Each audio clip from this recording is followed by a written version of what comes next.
বিসমিল্লাহির রহমানির রহিম। হে সমস্ত জগতবাসী, আজ আমি শামীম আলী চিশতি আপনাদের সামনে কিছু আলোচনা নিয়ে আসলাম। সে আলোচনাটি হলো যে আল্লাহ একদিন 16 আনার হিসেব নেবেন। এই 16 আনার হিসেব যদি আমরা দিতে না পারি তাহলে আমাদেরকে পিটাইতে পিটাইতে জাহান্নামের দিকে নিয়ে দেবে। তাহলে এই 16 আনাটা কি?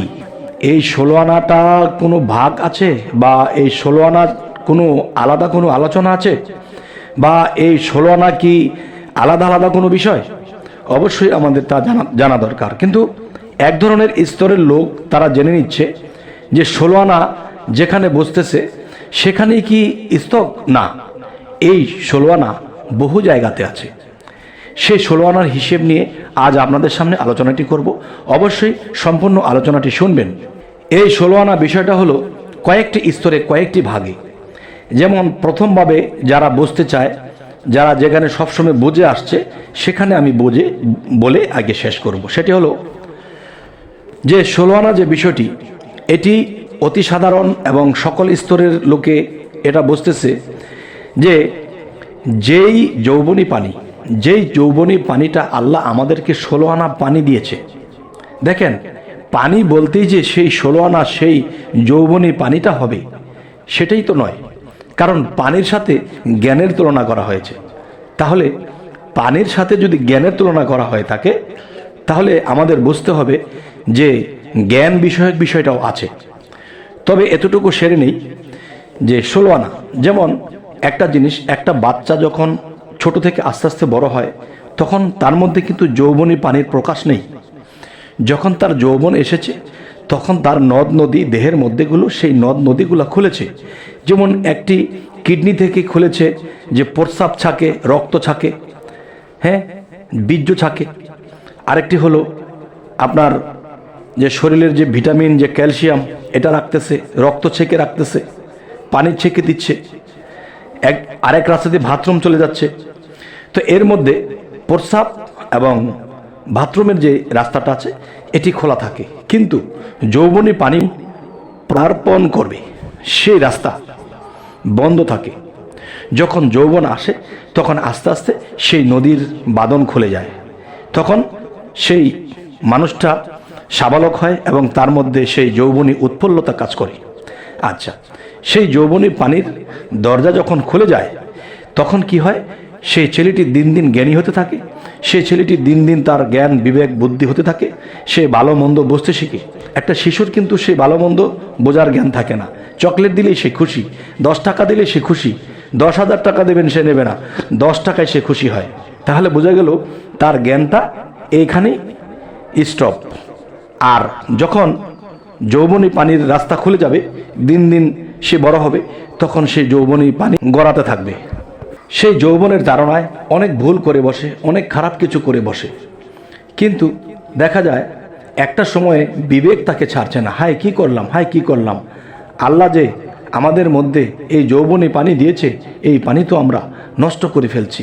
কখনো কখনো বিবেক বাড়িয়ে দেয়, তখন আবার সে কিছুদিন শৃঙ্খলে থাকে, পরে আবার যখন সেই যৌবন ধাক্কা দেয় তখন সে আবার কোনো অপরাধ করে বসে, আবার চোখের পানি ফেলে বলছে যে হে আল্লাহ, কি ভুল করে ফেললাম। কিন্তু দেখেন, এরকমভাবে আত্মনাদ করে আবার এই কাজটি করে, আবার আত্মনাদ করে আবার এই কাজটি করে। তার মানে প্রত্যেকটা মানুষের মধ্যে যে আল্লাহ ফেরেশতাদেরকে নিয়োগ করে দিয়েছে, এক একজনের ডিউটি এক একজন করতেছে।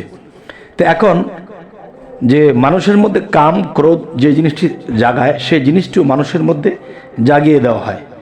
তখন দেখা যায় যে যখন সে কাম জেগে যায় তখন পিছনে সব কিছু আগে পিছিয়ে বলে যায়, যখন কাম চলে যায় তখন আবার বিবেক ফিরে আসে, হায় কি করলাম।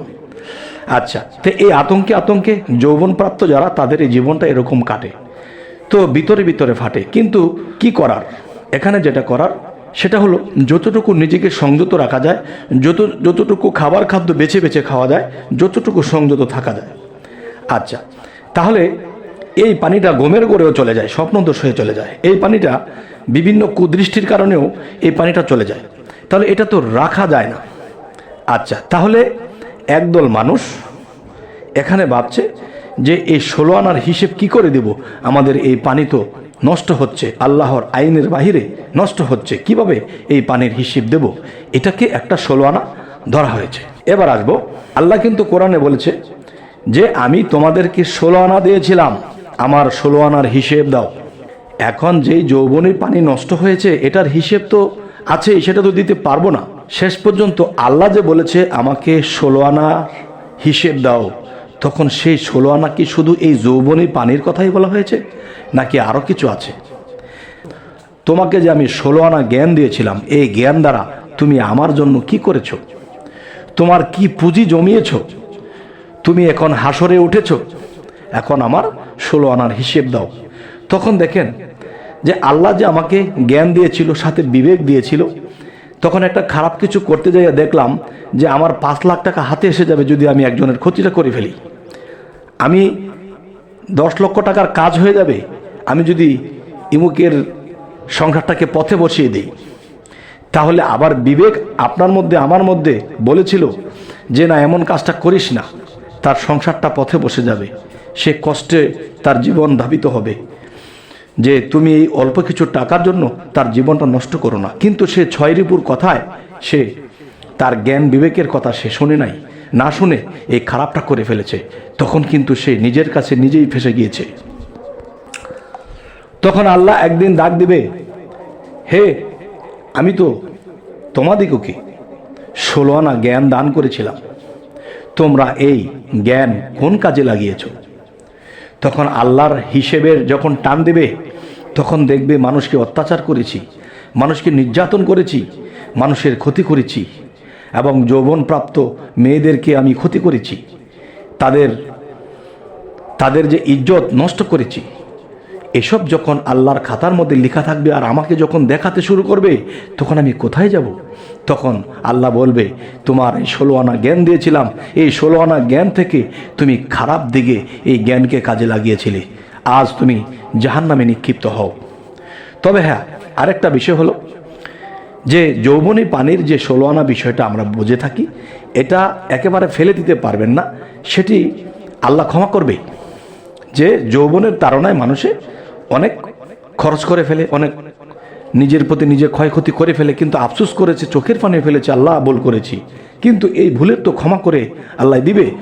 কিন্তু আপনার 16 আনা জ্ঞান যে আল্লাহ দিয়েছিল, এই জ্ঞান দ্বারা আপনি আল্লাহর পথে না থেকে কুপথে চালিয়েছেন, কুপথের জ্ঞান খাটিয়েছেন। যেমন সরকার আপনাকে পুলিশের চাকরি দেওয়ার আগে, আপনার হাতে অস্ত্র তুলে দেওয়ার আগে আপনাকে ট্রেনিং দেয় এবং আপনাকে শপথ করিয়ে দেয় যে আজকের পর থেকে তোমরা সন্ত্রাসকে দমন করবে, কিন্তু নিজে সন্ত্রাস হয়েও না। তো আল্লাহ আমাদেরকে যৌবন দিয়েছিল, এই যৌবনটাকে ভালো পথে না লাগিয়ে আমরা খারাপ পথে লাগিয়েছি। তখনই এখানেই 16 আনার হিসেব আমাদের একদিন দিতে হবে। এবং দিতে হবে কি, আপনি নিজে নিজে একটু ভাবুন, একটু চিন্তা করুন যে এই যৌবনী পানি তো নষ্ট হয়েছেই, আবার এই সুন্দর জ্ঞান যে আল্লাহ আমাকে 16 আনা জ্ঞান যে আমাকে আল্লাহ দিয়েছে, এই জ্ঞান দ্বারা আমি কয়জন মানুষের উপকার করেছি, উপকারেতে ক্ষতি তো বেশি করেছি। তখন কিভাবে হিসেব দেব? আল্লাহর এই 16 আনা জ্ঞান আমি কিভাবে হিসেব দেব? তবে হে সমস্ত জগতবাসী, জানি না 16 আনা বিষয় কি আপনাদেরকে আমি কি বুঝিয়ে বলতে পারলাম কিনা। তবে আমাদের চ্যানেলে যদি নতুন হয়ে থাকেন অবশ্যই সাবস্ক্রাইব করে নিন, এবং পরবর্তীতে কী ধরনের আলোচনা চাইছেন অবশ্যই জানাবেন, এবং সে ধরনের আলোচনা আপনাদের সামনে আনার চেষ্টা করব। তো সকলে ভালো থাকবেন। আল্লাহ হাফিজ।